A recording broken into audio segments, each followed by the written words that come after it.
Starting. Yeah? Yay! Yay! You are now. The internet can totally see you now. Totally. But it looks like it's... Okay, Is it we're working? on. Yeah. Okay! I'm not sure where we see. Hi. Okay, let me see if I can move this up here. Hi. Hey! That's so fun! Let's see. Let me move a couple of things on my dashboard. Alright, we're just getting set up here, but we're so excited. We're going to do this little live stream with you guys, spontaneous here. And we're just getting a few things set up to get going. But I'm excited. Okay. Alright. Ah, Kitty Salvi, you are the first one here. Woohoo! Woohoo! Oh, I love it. Okay, you guys. So, this is Mira and Brian from Adventure Family. Woo. And we just want to say hi. And we've got a special episode for you today. Tomorrow is our 20-year wedding anniversary. I know, we're like 19 years old. Can you believe that? Well, Brian got a haircut yesterday, and now I really do think he looks like he's 19. I know, I was doing a video Brianna. conference with somebody yesterday. Hey, Brianna. I was doing a video conference with somebody yesterday, and I kept looking at myself, and I'm like, I can't even take myself seriously. I look like a little kid. Wait till you see our wedding photo, because he looks like he's 12 in the wedding video. I think I'm a little bit older than I was then. But I just can't believe it. 20 years has gone by. We, for those of you who are new to our channel, Adventure Family, we have right now 2 teenagers. Pascaline is 16 and Blaze is 13. And we, gosh, we're just so excited about marriage, about family, and how to make those things successful. And we don't often get to talk about that kind of stuff because usually our content is showing you places that we've traveled to. But today, because it's our anniversary tomorrow, we're celebrating 20 years of marriage, we thought, you know what? Let's talk to people today about the different secrets that have really helped create and cultivate a happy marriage between the two of us. I will say there's been a lot of crying, though. Because let's just be real. Let's be real. I'm very emotional, as Dennis knows. Oh, Dennis is here! Yay! Very emotional, and I cried a lot. Oh my gosh! Oh, no. I'm the one who did all the crying. So just 45 years, John. Oh my God. Oh my gosh, John. I feel You're doing the next one. Yeah, you're doing the next video. So, just to kind of give you a little bit of background on Brian and I, we kind of came together in the middle of a ton of trauma. And so we had very traumatic pasts, and both of us have unfortunately had to go through a lot of different types of sexual victimization, a lot of just different emotional abuse, just a handful of stuff that we would never want anyone else to have to go through. So when we got married, or actually I should say when we got engaged, I looked at Brian and I was like... Oh, it was when we were dating. It was even earlier. Yeah, it was. Listen, you're cute. He remembers. We're good friends. I was hesitant to even start dating Mira because I dated girls, but I never dated a girl longer than 2 weeks. And then afterwards, I'm like, I can't see myself ever marrying you, so why date you? Boom, it was done. And I really didn't spend a whole lot of time with him. It wasn't like these bad breakups. It's just, I always knew I wanted to get married, and so I didn't want to. Why spend time with somebody wasn't gonna spend my life with? Yeah. And when I met Mira, we were older, and our grandparents were best friends for 40 plus years. Yeah. We didn't know each other growing up, but I was like, we have to be friends for life. Yeah. And so when we started dating, I was a little bit gun shy because I'm like, what if after a couple weeks, I can't see myself marrying you? Then I'll feel really awkward. And you'll lose a friend. I'll lose my lifelong friend. Yeah. And I'm like, what am I telling my wife? Well, did you ever date that Mira girl? I'm like, yeah. I kissed her too. So I think about that kiss all the time. So when we started dating, when we started dating, one of the things I said to Brian is I said, I refuse to get married unless we have like a professional counselor that we are going to, because and not like a pastor that could counsel us, but like a real not a pastor. Yeah, how dumb is that? I didn't mean like that, but like a real professional counselor that had training in a lot of like the different trauma that he and I had both gone through, because I just knew that I didn't know what it took to have a healthy, happy marriage. I just didn't know, and she didn't think I knew. And I was convinced. I was convinced he didn't know. So, so that was the thing that I put out to Brian, and I responded by going, okay. Which to this day makes him like such an amazing husband, because I think a lot of men feel really threatened by counseling, and I'll never forget our counselor telling us in the early years. So we've seen our marriage counselor for 21 years, which is our first secret to having a happy marriage. Is to just have a solid counselor you can go to, not when trauma comes, but just for like it's like taking your car in to get a tune-up, right? Mm-hmm. It's just like having that third party that's not emotionally involved. I'll never forget him telling us that if we had a heart that was teachable and we were willing to learn, that we could probably get through anything together. And I said to him, well, I'm smart, so I must be teachable. So there you go. So that was huge. And I like that though. I just remember both of us grew up, at least I did, we both grew up in and out of church.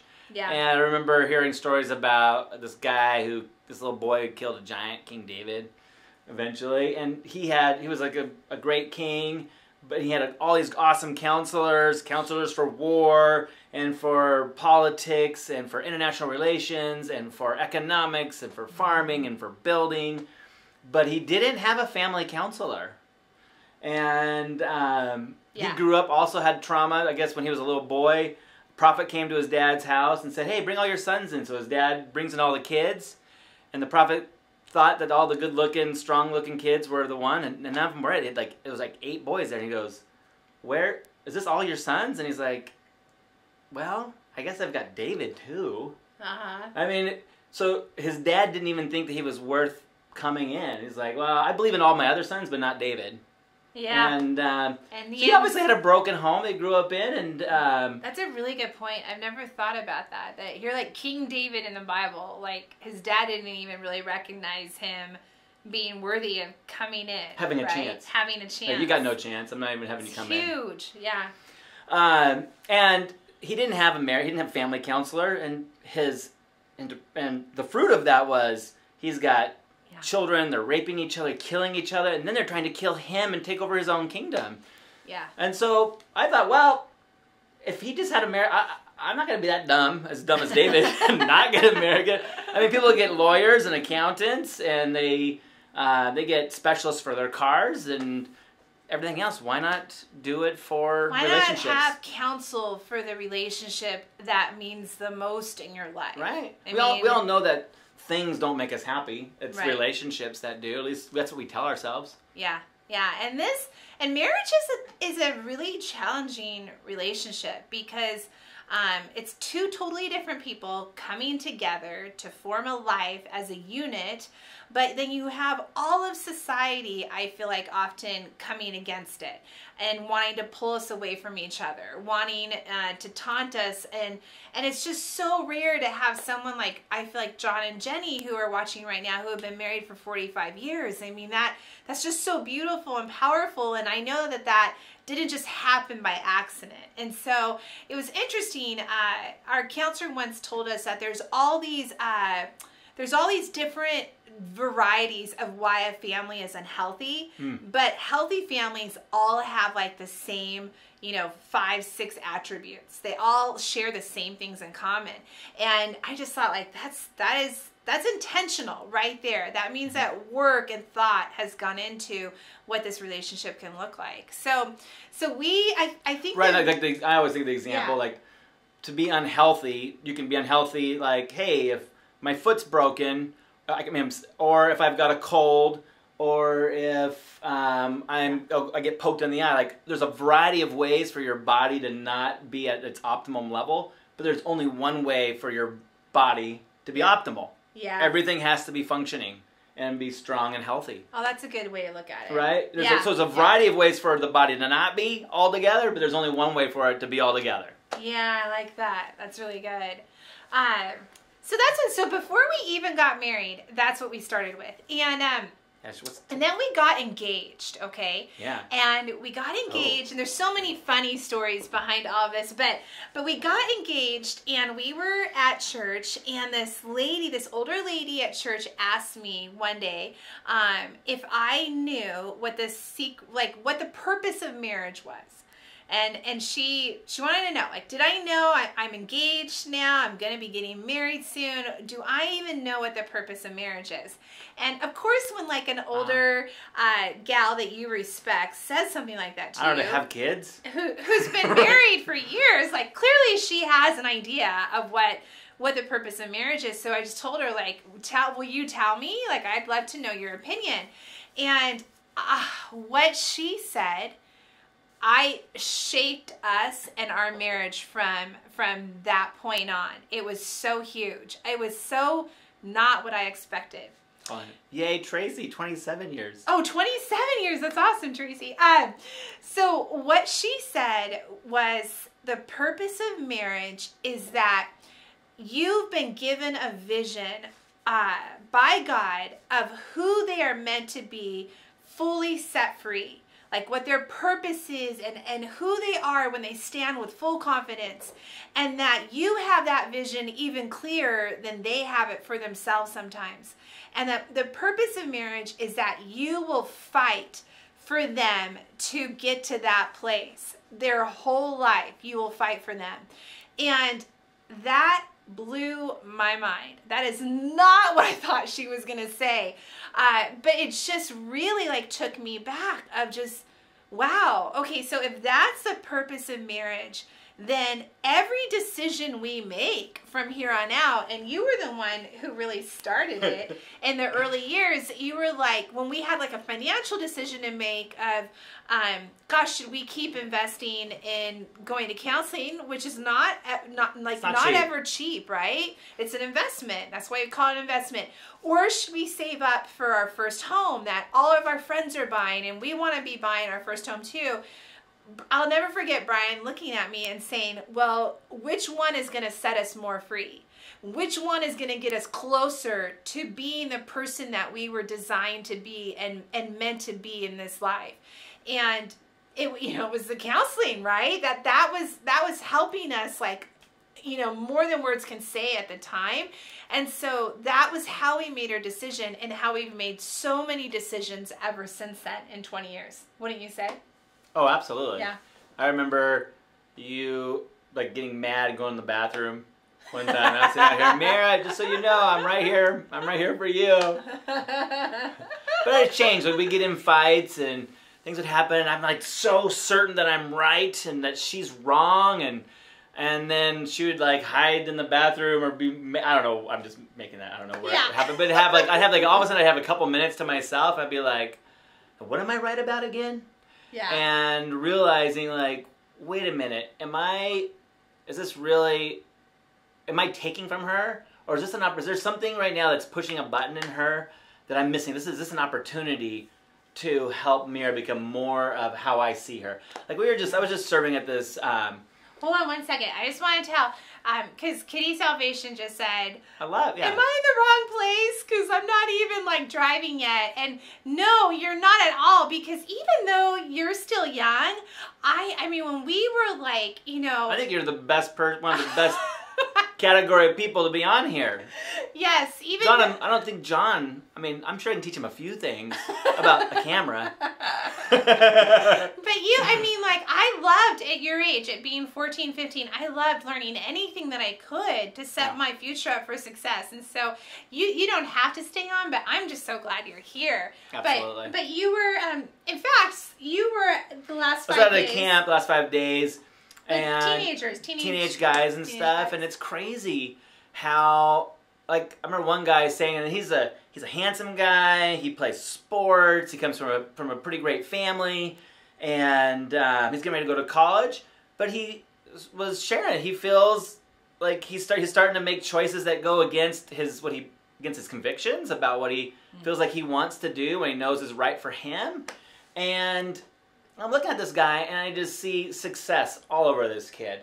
And I'm like, dude, you are a guy, like, people want to like you. Like, he is so likable, and all he's got to do is just be himself, and we'll conform around him, because he's the kind of person that's, I told him something like this, that he's attractive, and he's a handsome guy, but there's something about his spirit that is just like, it's attractive. It draws people to him, and he can be all cocky and stuff, but he was like the sweetest guy. It's like, you want to be around him. I want him, when he gets older, I want him to be one of my friends, because I felt good. You feel good being around a guy like that. And but it's interesting how we can see in other people things they can't see in themselves. He looks in the mirror every day at himself, and he can't necessarily see that. Yeah. Right? He can't see how those guys that are cool at school, he's trying to, like,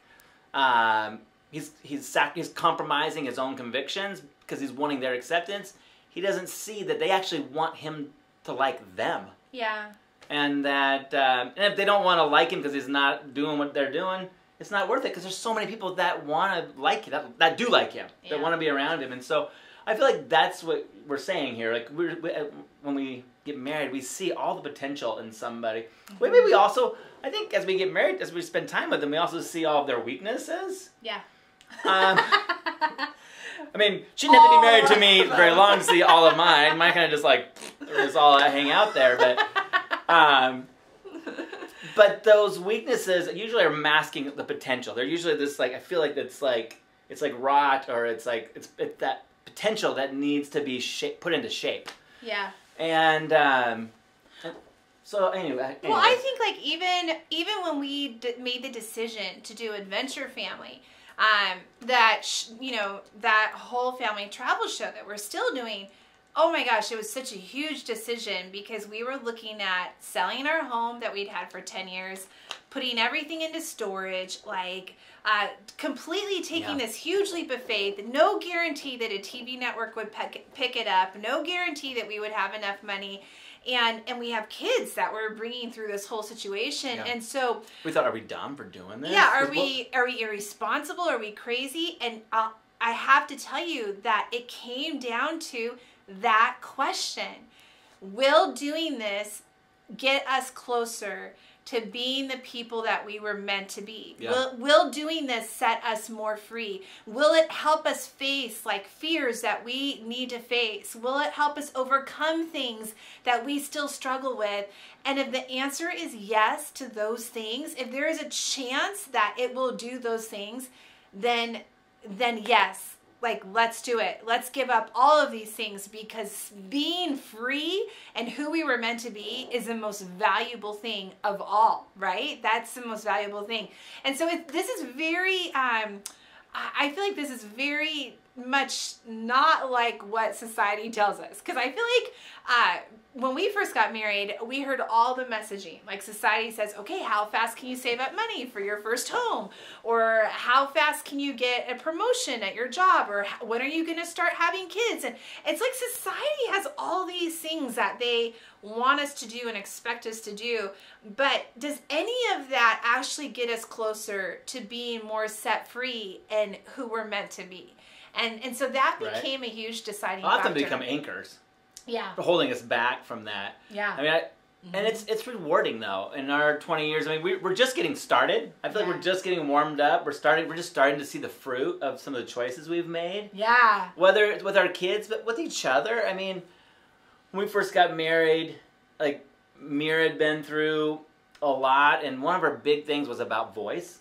Yes. You know, was that what she had to say was valuable, and her believing in her own voice, and then the fighting for each other, and seeing her step up onto stages, of one stage after another, onto television, onto so many platforms, onto different stages. Like, she found her voice. She's become more and more set free. Yeah. And it's so exciting. People would go, "Oh, Brian, shouldn't you be up there? Shouldn't you?" I mean, we go to churches when she had her book on date rape. People go, "Oh, you're gonna have an amazing ministry, Brian. I mean, look at her. If a woman can do that, what could you do since you're a guy?" I was like, I'm not doing it I'm doing it because I'm committed to her and seeing her be all who she was meant to be.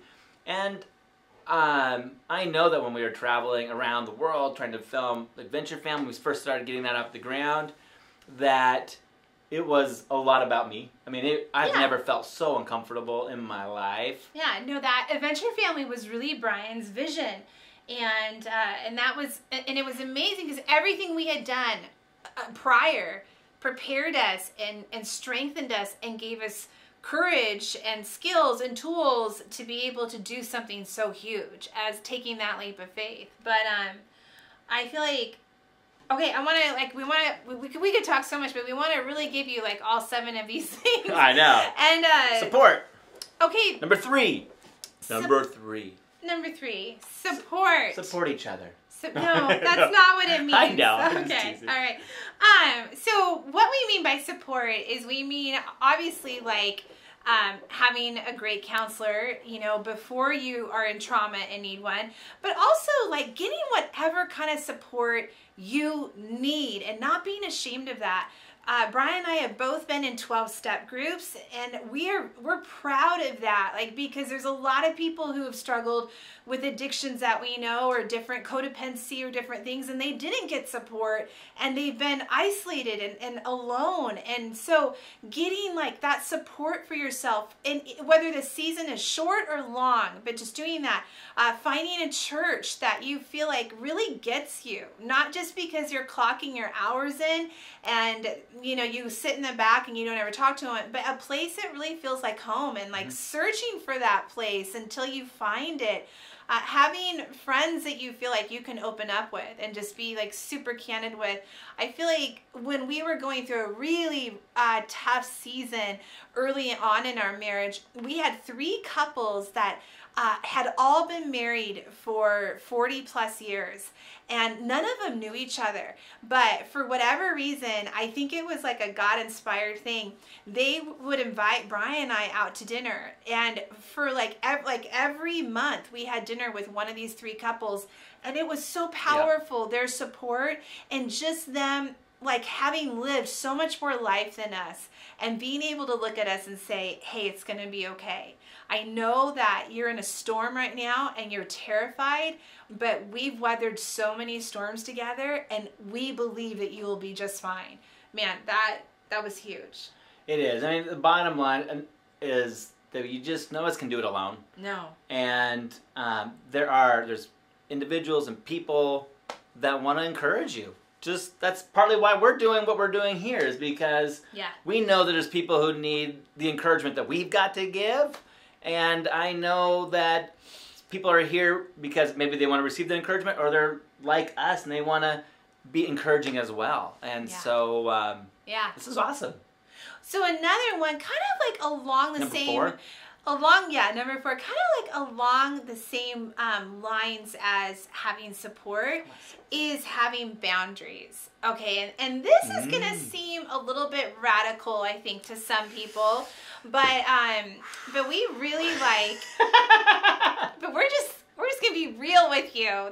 This is what we needed to do. So we decided when we got married to set some really clear boundaries for our marriage. And one, mainly because we wanted to protect our marriage. Marriage is like this sacred sacred entity that needs to be intentionally protected. Otherwise, otherwise it's just so vulnerable and exposed to all the craziness in the world. Yeah. And so we decided, with just like the past that we were coming from, the broken homes that we were coming from, we decided that we were going to set a boundary and no longer have like coffee or dinner or lunch with the opposite sex. Alone, yes. Right.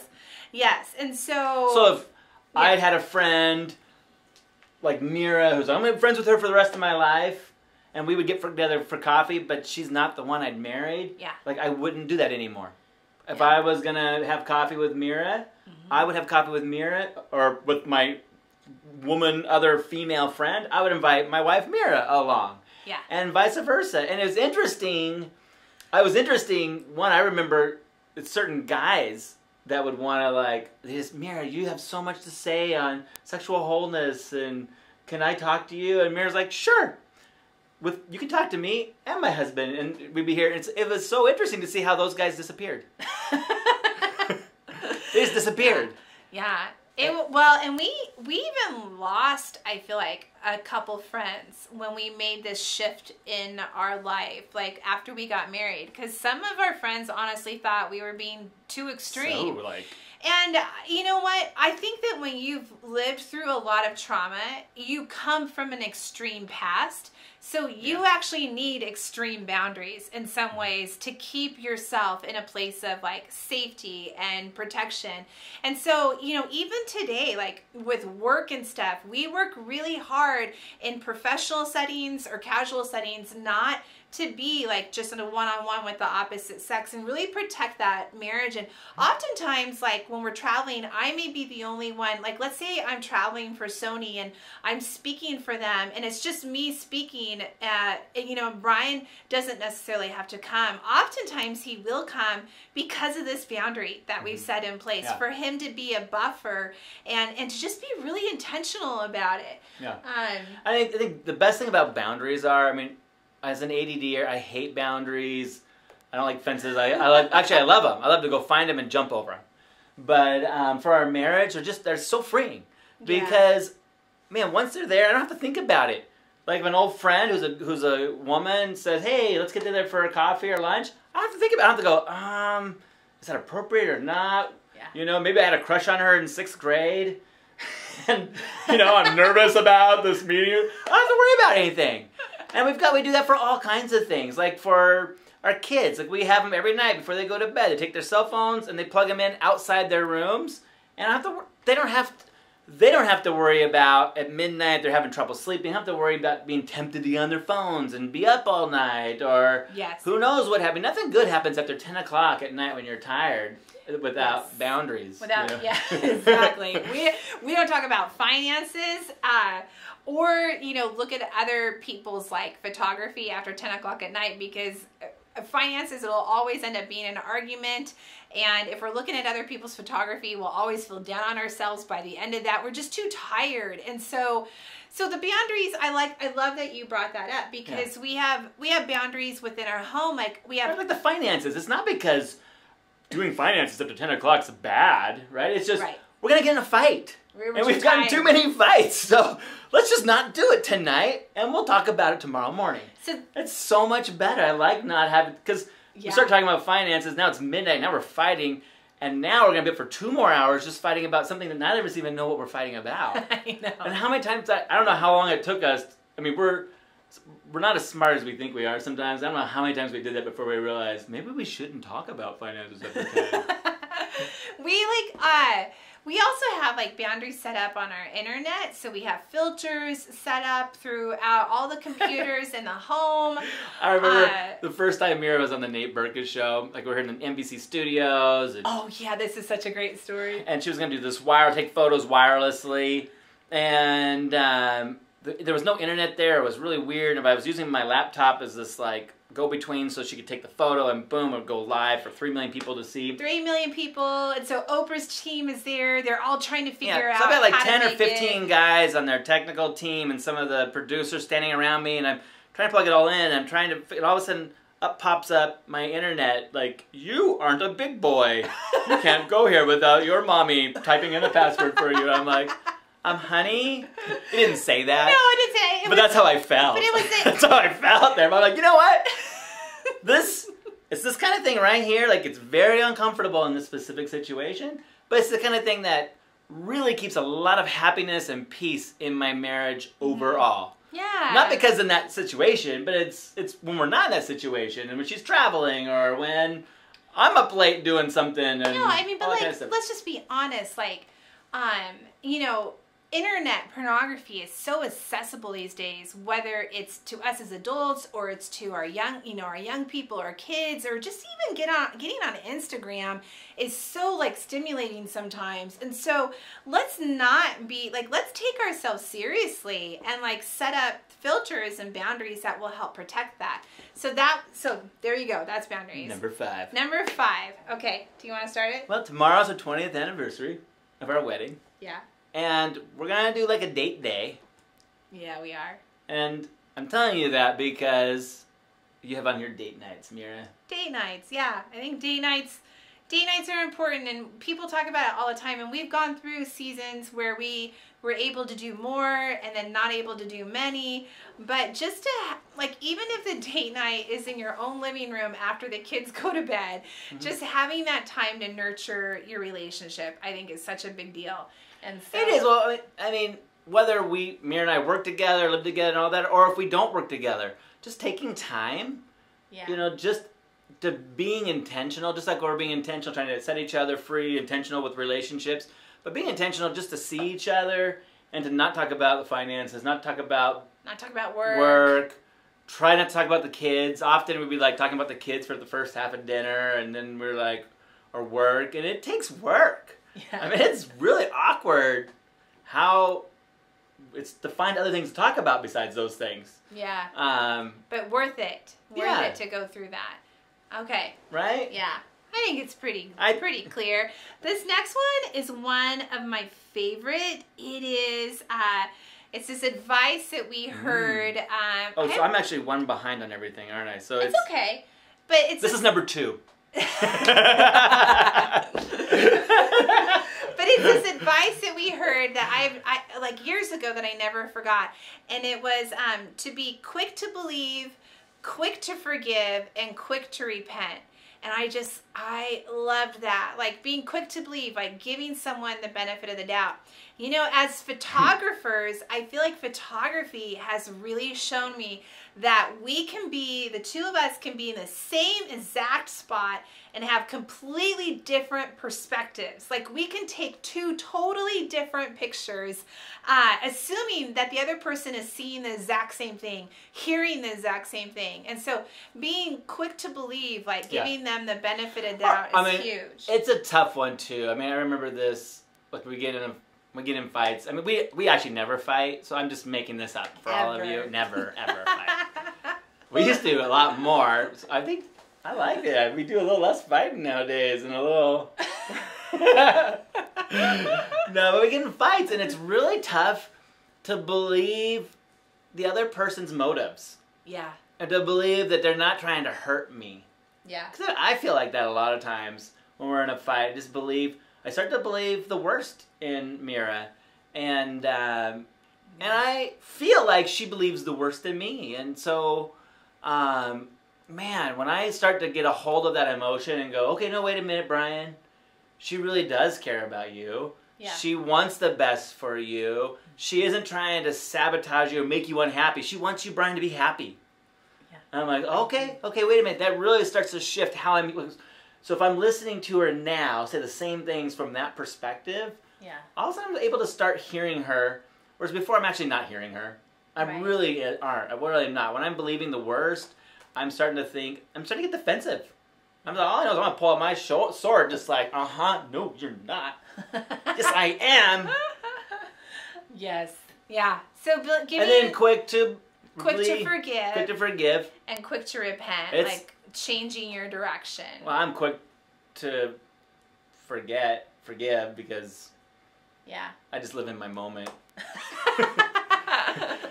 Yeah. But it is tough to forgive somebody and forget and to move forward. Like, it takes... Well, and I think forgiveness is one of those things that's often really misunderstood. Like, we think that, oh, if I forgive them, then if it was really sincere, it shouldn't come back up and hurt again.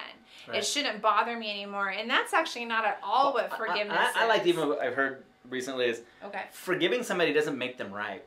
Oh, I like that. Yeah. Forgiving somebody isn't about them, it's about myself. Because if I'm not able, if Mira does something to hurt my feelings, when I'm not forgiving her, then what I'm doing is I'm holding on to it, I'm stewing about it, I'm carrying it around, and I'm actually pretty miserable. And honestly, I don't like being miserable. Yeah. I love to be happy. Yeah. I love to smile, I love to feel like the weight of the world is not on my shoulders, and when I'm holding on to this, well, she did this to me.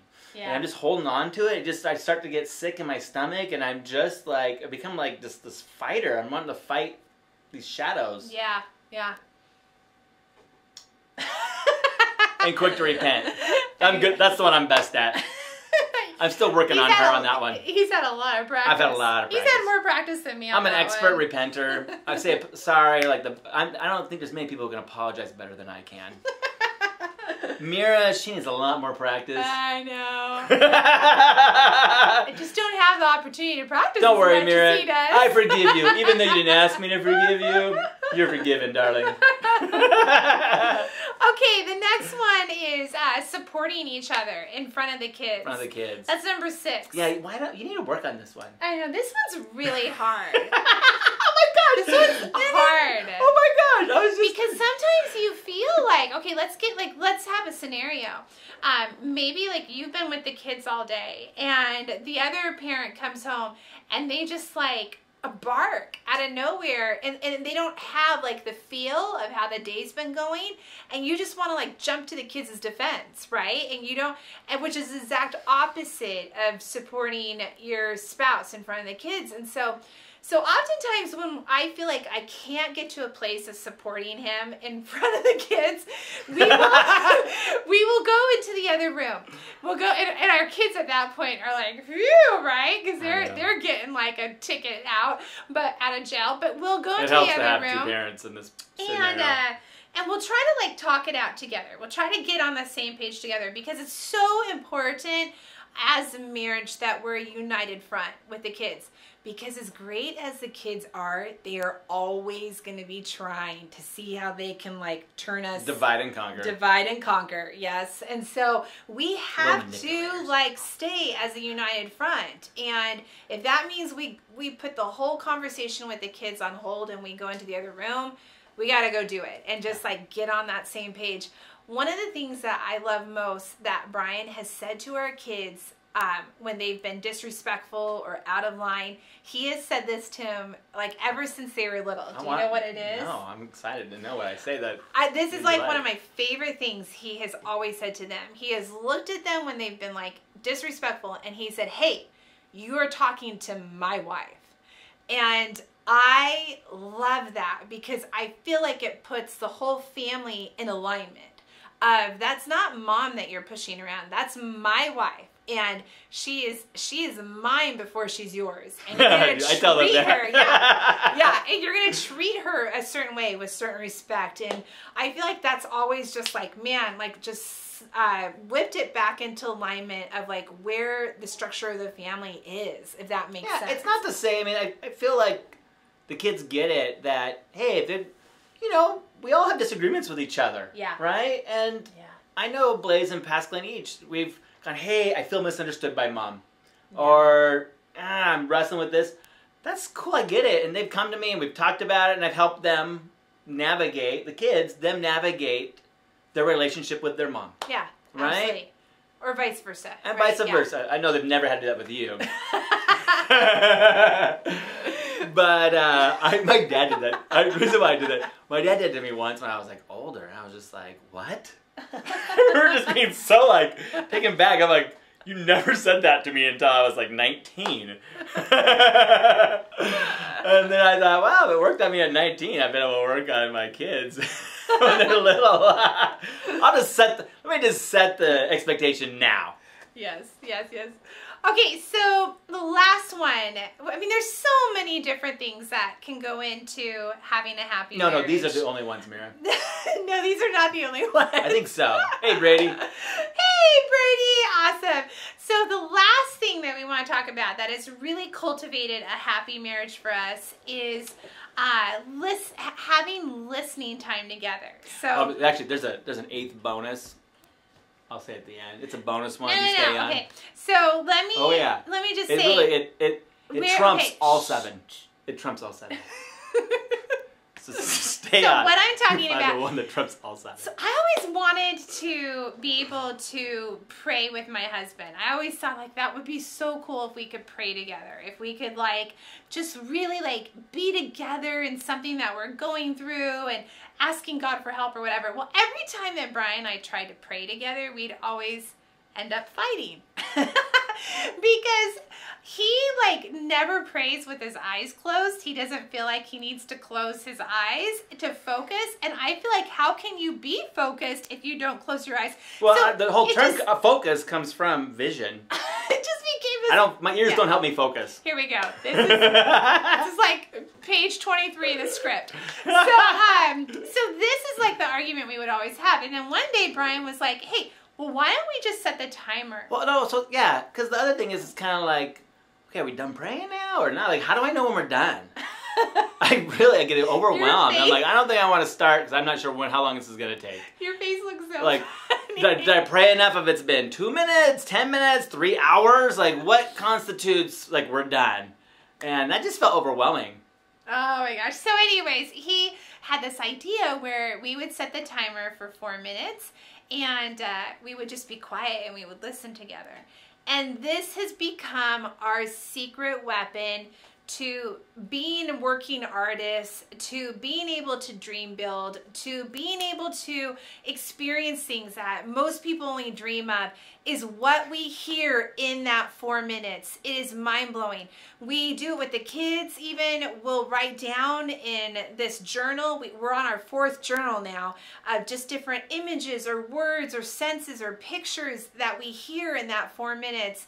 And or see. Nobody has to like be praying the right way. In fact, we're all shutting up and we're just listening together. Yeah. And so whenever we've had a really like difficult thing that we're going through or a decision we need to make, and it doesn't have to be like a trauma-based thing. No. It can just be like, you know, should we take the time and go to this wedding or not? I mean, sometimes I can't make a decision. Wait, my brother's wedding? I'm just trying to pull something out of a hat.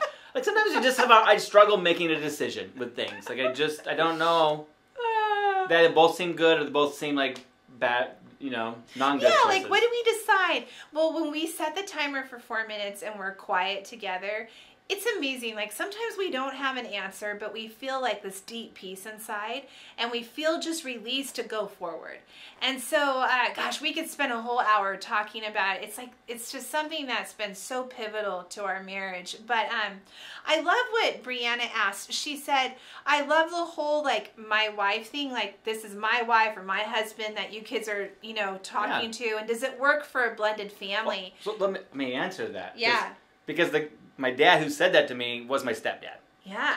And he was my stepdad since I was 2 years old. And I called him dad, but I was 19. I remember... But you also saw your biological dad all the time. Like, he was in your life. Yeah, I called them both dad. Yeah. I did. They both were dad to me in different ways. And you had a lot of respect for your stepdad saying that to you.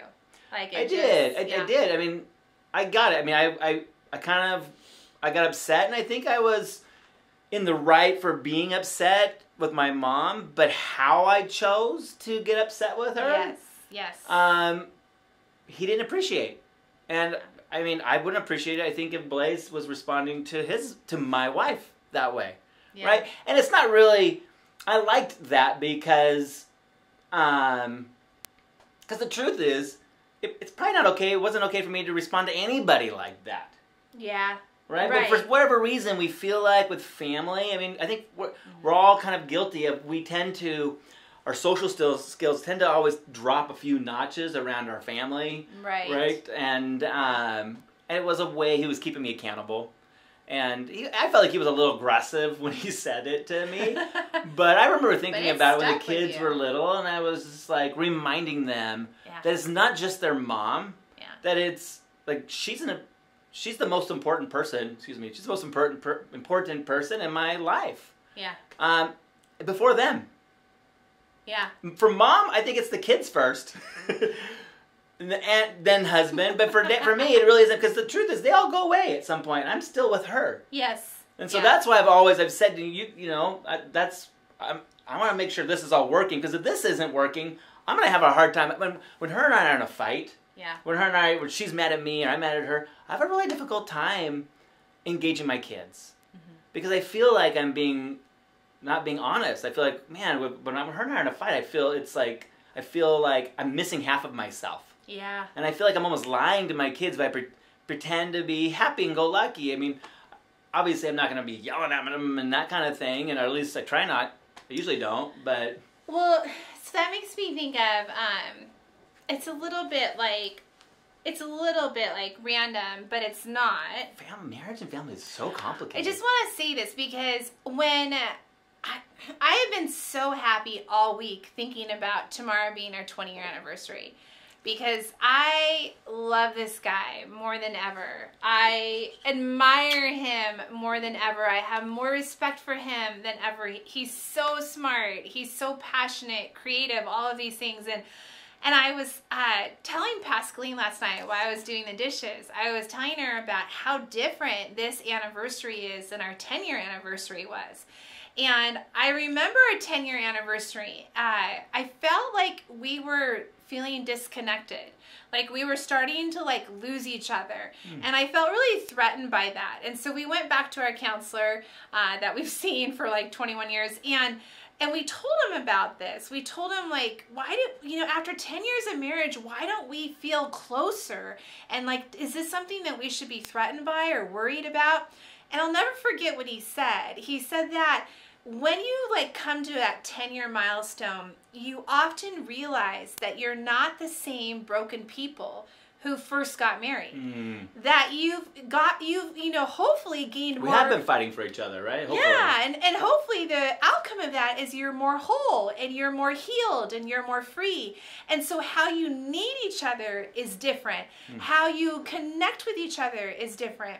And so he really encouraged us in that session. He was like, you know what? I'm just so excited for you guys, because yes, you could look at this as this is only the end. And that's all it is. And a lot of people miss out on that because they think that, that this is something that means that their marriage is maybe over and they've lost each other, whether it's 10, 20, 25 years, however many years. Or he said you could look at this as this is a new beginning and you guys get to rediscover each other again. And I think that that's why I've been so happy this week, because we walked out of that office 10 years ago with a decision to rediscover each other again. And I feel like we're closer than we've ever been, and it's just starting for us. And so I just wanted to say that in case some of you are watching and you're feeling discouraged and you're feeling like, man, we have 5-10 years under our belt and I don't feel any closer. I don't know. I hope that is encouraging. But you wanted to, I know we have to end, and you wanted to end with the 8th thing that was going to make all the rest pale in comparison. Yes. What was it? Do you remember? It's very simple. I tell everybody this. It's the main tool that we use in our marriage. I tell all of our confidence workshop attendees. And that if we, as a disagreement starts to escalate, at some point, we pull out, we together pull out that greatest of all tools. And I say to Mira, yes, dear. Yes, dear. With passion. Yes, dear. This is our tool that we will eventually pull out. When I say to her, yes, dear. Yes, dear. Husbands, if you're listening, if you take one thing from this, or future husbands to be one day, take one thing from this whole 7 tips, just take tip number 8. Yes, dear. That simple. Solves all the problems. Oh my gosh. Okay. So that's it, you guys. guys, thank you so much for being live with us. I love all of these comments. John, your input is so awesome all the time. Angie, I'm so glad that was encouraging. Yay. It's just so cool, Mary, to have you guys in like real time having this conversation and getting to share this stuff with you. But we're going to finish up, and we just wanted, this is one of the ways we wanted to celebrate 20 years. Is doing this video with you guys. We're passionate, if you can't tell. We're passionate about family and marriages. And our belief, people try to start businesses to change the world. For us, we want to help strengthen marriages and make better families, because we think the world will change the world. Yeah. With families. Yeah, absolutely. Absolutely. And we're going to put up our wedding video. It's like this highlights black and white video from 20 years ago. We're going to put that up tonight or tomorrow so you guys can see it, because you'll know what I mean when I say he looked like he was 12. Right. So if you haven't already, subscribe. Yes. And there's a little bell next to the subscribe button. That way you'll get notified when we post that episode. Yes. And you'll be notified for any other future amazing Adventure Family episodes. Thanks for watching. This is normally what Adventure Family episodes are like. But it's good. It's the core. This is the core of what we're hoped to communicate through our adventures. And make sure you like the video. It's so weird, but there's an algorithm that the more people who like it, the more people YouTube shares it with. And we would love for other marriages to be encouraged by that's this. Good. So, thanks, Mira. Like the video. Okay. Like it, like it, like it. Bye, you guys.